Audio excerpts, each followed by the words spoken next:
నమస్కారం అండి. నేను doctor Pradeep Vajja, MD physician, Bhaskar hospital Shapur గండమైసంలో చేస్తున్నాను.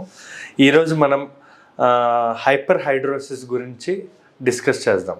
అసలు హైపర్ హైడ్రోసిస్ అంటే ఏంటంటే అతిగా చెమట పట్టడాన్ని మనం హైపర్ హైడ్రోసిస్ అంటాం.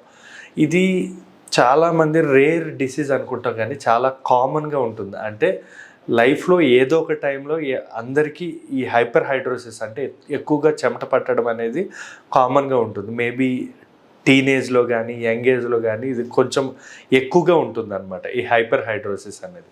కానీ ఈ హైపర్ హైడ్రోసిస్ అనేది వెరీ కామన్ అని చెప్పా కదండి. కానీ దీనివల్ల కొంతమంది కొన్ని జాబ్స్ కూడా కోల్పోయే అవకాశాలు ఉంటాయి. ఫర్ ఎగ్జాంపుల్, మనకి హైపర్ హైడ్రోసిస్ అనేది చాలామందికి చేతుల్లో చెమటలు రావడం, కాళ్ళకి చెమటలు రావడం, లేదా అండర్ ఆర్మ్స్లో చెమటలు రావడం అనేది జరుగుతుంది. కాళ్ళకి ఎక్కువ చెమటలు వస్తే మనం చెప్పులు జారిపోవడం కానీ, షూస్ జారిపోవడం కానీ, చేతుల్లో చెమటలు రావడం వల్ల మనం రాసేటప్పుడు ఎగ్జామ్స్లో పేపర్ తడిచిపోవడం, లేదా ఎవరికైనా మనం షేక్ హ్యాండ్ ఇవ్వాలంటే కాన్ఫిడెంట్గా మనం ఫీల్ అవ్వలేం, ఎందుకంటే చేతులకి చెమట ఉండడం. అండర్ ఆర్మ్స్లో చెమట రావడం వల్ల దుర్వాసన కానీ, బయట చూసేటప్పుడు వాళ్ళు కాన్ఫిడెంట్గా ఏదైనా ఒక ప్రజెంటేషన్ ఇవ్వలేకపోవడం, ఇలాంటివన్నీ జరుగుతూ ఉంటాయి.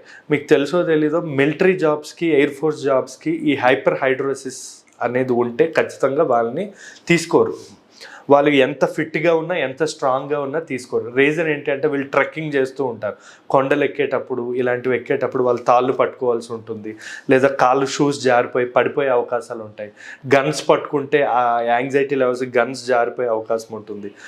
ఎయిర్ప్లేన్ ఫ్లైట్స్లో కూడా మనకి సరిగా స్టీరింగ్, ఎందుకంటే ఎక్కువ హ్యూమిడిటీలో పనిచేస్తారు వీళ్ళు, కొండల్లో కానీ పెద్ద పెద్ద వాటిలో. సో ఇలాంటి వాటిలో ఈ హైపర్ హైడ్రోసిస్ అనే ప్రాబ్లం ఉంటే వాళ్ళు పని చేయలేరు. సో అందుకే చాలా జాబ్స్కి, అంటే కొన్ని ఇలాంటి army jobs, air force, naval, ఈ జాబ్స్కి హైపర్ హైడ్రోసిస్ అనేది ఇండికేషన్ అనమాట. వాళ్ళని తీసుకోరు, రిజెక్ట్ చేస్తారు వాళ్ళు ఎంత స్ట్రాంగ్గా ఉన్నా. సో దీనికి ట్రీట్మెంట్ ఉందా, అసలు దీనికి గల కారణాలు ఏంటి అన్నది మనం డిస్కస్. ట్రీట్మెంట్ అయితే 100% ఉంది, అది లాస్ట్లో మనం డిస్కస్ చేద్దాం.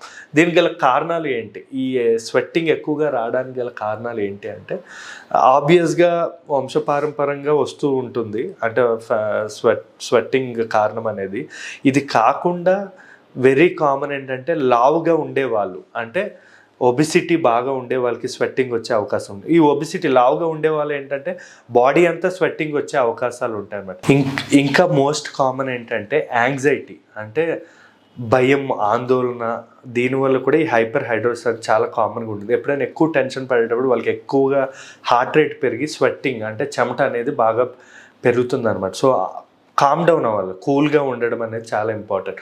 ఇంకోటి షుగర్స్, అంటే షుగర్ అనేది లో అయిపోయేటప్పుడు కూడా చెమట పట్టే అవకాశం ఉంటుంది. హై ఉన్న వాళ్ళకు కూడా చెమట పట్టే అవకాశం ఉంటుంది. ఇంకా ఈ హైపర్ హైడ్రోసిస్ అనేది చాలా చాలా చాలా అంటే 4 రెట్లు ఆడవాళ్ళలో ఎక్కువ కామన్ ఉంటుంది మగవాళ్ళలో కంటే.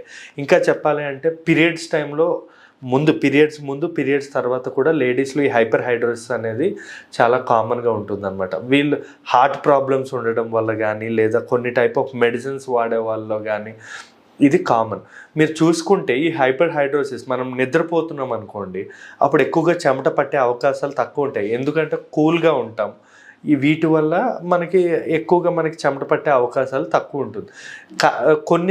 కొన్ని సమయాల్లో ఈ హైపర్ హైడ్రోసిస్ అనేది చాలా కామన్. ఫర్ ఎగ్జాంపుల్, మనం జిమ్ చేయడం వల్ల, లేదా ఫాస్ట్గా పరిగెత్తడం వల్ల, లేదా ఎక్కువ హ్యూమిడిటీ ఉన్న ప్లేస్లు లైక్ కోస్టల్ ఏరియాస్, లేదా ఎండ బాగా ఉన్నప్పుడు చెమటలు పట్టడం అనేది వెరీ కామన్.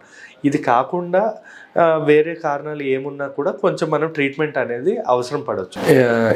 ఈ అతిగా చెమట పట్టడం వల్ల ఏమైనా కాంప్లికేషన్స్ ఉంటాయంటే ఖచ్చితంగా ఉంటాయి. మెయిన్ కాంప్లికేషన్ అంటే డీహైడ్రేషన్ అనమాట. అంటే బాడీలో నీరంతా వెళ్ళిపోయి ఎలక్ట్రోలైట్ ఇంబ్యాలెన్స్ అయ్యి వడదెబ్బలు తగలడం కానీ, కళ్ళు తిరగడం కానీ, ఇలాంటివన్నీ ఉంటాయి ఎక్కువగా చెమట పోవడం వల్ల. నెంబర్ 1. నెంబర్ 2 ఏంటంటే బాడీ నుంచి దుర్వాసన రావడం ఒకటి వెరీ కామన్ ఉంటుంది. ఇంకోటి ఏంటంటే ఈ కండరాల్లో నీరు అనేది పోవడం వల్ల కండరాలు ఎండిపోయి క్రాంప్స్ అనేవి వస్తూ ఉంటాయి. అంటే కండరాలు బరువుగా అనిపించడం, కండరాలు పట్టేసుకోవడం. మనం ఇప్పుడు మన బాడీ అంతా బరువుగా కాకుండా మనం ఏదైనా ఇలా ఒళ్ళు విరుచుకునేటప్పుడు కండరాలు పట్టేసుకుంటూ ఉంటాయి అన్నమాట. ఇలాంటివన్నీ జరిగే అవకాశాలు ఉంటాయి. అట్ ద సేమ్ టైం ఈ ఎక్కువగా స్వెట్టింగ్ రావడం వల్ల యాంగ్జైటీ ఎక్కువ గురవుతూ ఉంటారు, లేదా మన మీద మన బాడీ షేమింగ్ మనకు మనం అనిపించి డిప్రెషన్లోకి వెళ్ళడం ఇలాంటివన్నీ ఉంటుందన్నమాట. దీనికి ట్రీట్మెంట్ ఏంటంటే గ్లైకోపైర్లేట్ అని ఉంటుంది, అంటే సెక్రిషన్స్ తగ్గించడానికి ట్యాబ్లెట్స్ ఇస్తాం, లేదా డిప్రెషన్ యాంటీ డిప్రెషన్స్ అంటాం, అంటే కొంచెం యాంగ్జైటీ లెవెల్స్ డిప్రెషన్ తగ్గించడానికి ట్యాబ్లెట్స్ ఇస్తాం. దానివల్ల కూడా మనకి ఈ హైపర్ హైడ్రోసిస్ తగ్గే అవకాశం ఉంటుంది. ఇంకా కొన్ని రకమైన సోప్స్ కూడా ఉంటాయండి, ఆ సోప్స్ వల్ల కూడా మనకి స్వెట్టింగ్ అనేది తగ్గే అవకాశాలు ఉంటాయి. కొన్ని రకమైన ఏమంటారు దుస్తులు కూడా ధరించడం వల్ల మనకి ఇవి తగ్గుతుంది. ఇంకా చెప్పాలి అంటే మనకి లోషన్స్ ఉంటాయి, బాడీ లోషన్స్ కానీ మన అండర్ ఆర్మ్స్లో పెట్టుకోవడానికి చేతులకి రాసుకునే లోషన్స్, అవి రాత్రి పెట్టి పడుకోవాలి. పొద్దున్నంతా మనకు ఒక 12 hours వరకు స్వెట్టింగ్ అనేది ఇది అదుపులో ఉంచుతుంది అనమాట. ఇంకోటి 15 to 25% అల్యూమినియం క్లోరైడ్ అని చెప్పి ఉంటుంది, అది కూడా మనం వాడుకోవచ్చు.